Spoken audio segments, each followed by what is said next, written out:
নমস্কার বন্ধুরা, আজকের রেসিপি হচ্ছে চিকেন ভর্তা। তো এইভাবে অনেকভাবে চিকেন ভর্তা করে, তো এইভাবে একবার অবশ্যই করে খেয়ে দেখবে।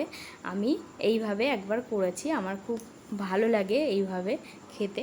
তো আমি প্রথমে 4-5 পিস সলিড আমি চিকেনের টুকরো নিয়েছি, নিয়ে আমি কড়াইতে জল দিয়ে তার মধ্যে নুন দিয়েছি, দিয়ে আমি চিকেনগুলো 10 মিনিট ধরে আমি সিদ্ধ করে নিচ্ছি।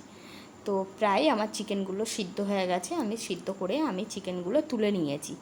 তারপর আমি একটা নেট জালের ওপরে দিয়ে আমি গ্যাসের ওপরে দিয়ে আমি এই চিকেনগুলো একটু সিদ্ধ করে নিই, একটু মানে আর কি, যেমন চিকেন কাবাব বানায় শিক কাবাব, সেরকম কাবাবের মতো আমি এটা একটু পুড়িয়ে নিলাম।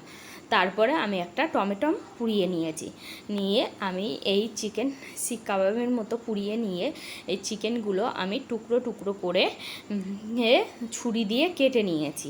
নিয়ে তারপরে আমি কড়াইতে তেল দিয়ে শুকনো লঙ্কা ভেজে নিয়ে তুলে নিচ্ছি। তুলে নিয়ে সেই তেলের মধ্যে আমি আবার ককা রসুন, আস্ত রসুন আমি ভেজে নিয়ে তুলে নিয়েছি। তারপরে আবারও আমি পেঁয়াজ একটু লাল লাল মতো ব্রেস্তার মতো করে ভেজে নিয়ে তুলে নিয়েছি। তারপরে আমি ওই একটু সামান্য তেল ছিল, সেই তেলের মধ্যে আমি চিকেনগুলো একটু হালকা একটু ভেজে নিচ্ছি, মানে জাস্ট সামান্য কয়েক সেকেন্ডের মধ্যেই আমি এটা তুলে নিয়ে তারপরে এবার দেখো আমি এখানে ধনেপাতা কুচিয়ে নিয়েছি, তারপরে পেঁয়াজ কুচিয়ে নিয়েছি, একটু পাতিলেবুর রস নিয়েছি, পেঁয়াজ ভাজা, রসুন ভাজা, টমেটো পোড়া ও শুকনো লঙ্কা ভাজা। তারপরে আমি এই মধ্যে একটু তেল দিয়েছি আর একটু নুন দিয়েছি, দিয়ে আমি এবার একে একে সব রসুনগুলো, পেঁয়াজ বেরেস্তাগুলো, টমেটোটা নিয়ে একসাথে এগুলো আগে মেখে নেব। ধনেপাতা, তারপরে রসুনটা হাত দিয়ে ভালো করে একটু মেখে নেব। মেখে নিয়ে পুরোটা সব একসাথে মেখে নিয়ে লাস্টে আমি ওই যে মাংসর টুকরো আর কি, মাংসটা করে রেখেছিলাম, সে মাংসটাও দিয়েও আমি একসাথে মেখে নিয়ে তো আমার তৈরি হয়ে গেছে চিকেন ভর্তা। তো এইভাবে একবার অবশ্যই খেয়ে দেখবে। এর মধ্যে আমি একটু গোলমরিচের গুঁড়ো দিয়েছি আর একটু বিট নুনও দিয়েছি, যে আমি সেটা দেখাইনি আপনাদের।